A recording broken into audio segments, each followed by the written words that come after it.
Saw it on the. I mean, that was another nasty, nasty series Yeah. in a lot of ways. And by the way, as the Panthers have remained in celebration mode, like remember last year, it was kind of a, oh, how cool is that? Like they've brought the Stanley Cup to the Elbow Room. Hey, did you hear? They brought the Stanley Cup to the Elbow Room. Everybody in South Florida knew where to be the moment the final horn sounded in Game 6. Yes, That they bar did. was jammed right away. A lot of that stuff was really good, like Barkov, the ring, doing the doorbell. Yes, at 5 a.m. And the guy saying last year you didn't bring it by, this time bring it by. So Barkov comes at 5 a.m. Yeah. I'll tell you something else too, Kyle. I forgot to mention this last pod, but just talking to a couple of the Panthers on and off the ice after that game, they're not going to let up. They're going for 3. It's amazing. Like that organization, they're like, okay, we won 2.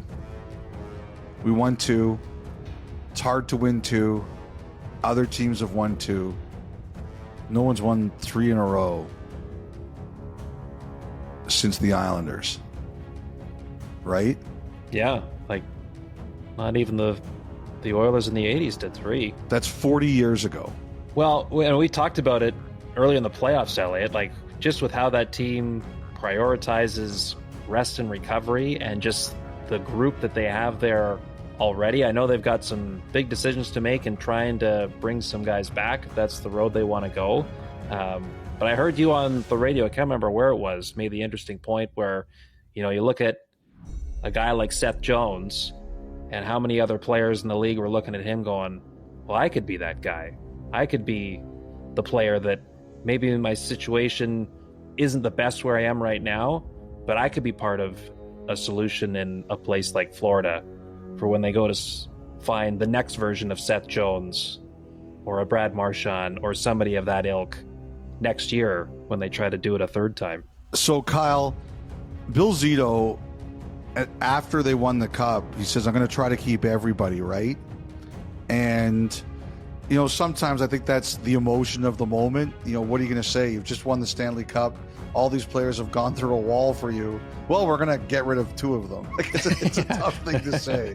So I could totally understand. I have no doubt they're going to try. And like we talked about with Edmonton, the cap's going up. It's not like all these teams had to deal with 4 and 5 years ago, even 2 years ago, where the cap was flat. So it's an advantage at this time for the Oilers and the Panthers as to compared to other teams who competed for the Stanley Cup in recent years. I would not underestimate the Panthers, but I gotta think 2 out of 3 potentially is more likely. You know, Bennett, I've talked before, 8 times 7 Verhaeghe was the offer. And I think Bennett is going to bend. He's going to take less money than he can get on the open market to stay with the Panthers. I think this is one where the Panthers have to bend a bit, and I expect they are going to bend a little bit. I'm going to go with this is going to get done until somebody convinces me it's actually not going to get done. You know, remember last year, Reinhart got signed right before midnight on June 30th. So I guess it could always come down to the wire. Marchand, it's such a tough one because I said at the beginning of the Cup final he was getting a 3 times 8, and now I've had people telling me you're going to be off on this one. He's going to get more, and maybe the magic number, like that's 24 million. Maybe he gets more than that in another structure, or maybe he gets more than 3 times 8 AV. But he did nothing in the Stanley Cup final to hurt his worth. And I think Utah's in there.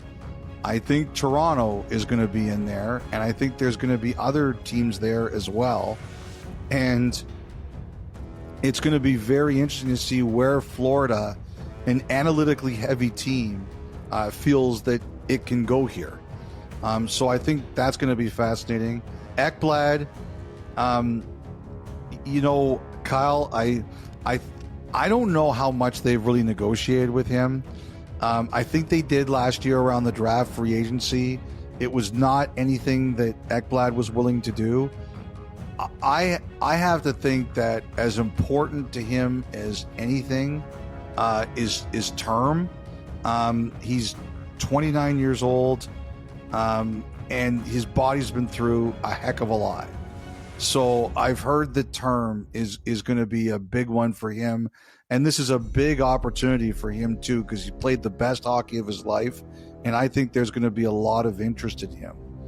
And, the other name we shouldn't forget, Nate Schmidt. Nate Schmidt had a great year and a great playoff and a great final. I think them keeping him depends on what happens around him. But I'm sure they'd love to keep him. And if they don't, I could see a lot of teams running at him as a player. Right. Well, I think it's 2 years in a row now, right? They brought in a defenseman coming off being bought out and have helped kind of rebuild them, right? It was Ekman-Larsson 2 years ago, and he ends up signing for a good chunk of time in Toronto, and then they bring in Nate Schmidt.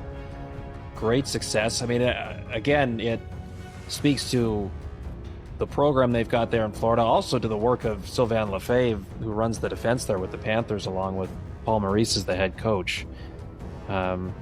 Nate Schmidt's the latest I'm guy. glad you mentioned that, because Maurice gets a lot of the credit, and he deserves it. He's the head coach, but their assistant coaches, like Sylvain Lefebvre, remember when he got traded there, we talked about how, Seth Jones would benefit from him. Mm-hmm. He did.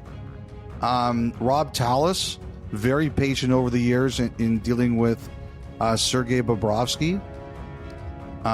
And, he's done a great job earning, he's the guy who convinced Bobrovsky that in the regular season, you can play a bit less.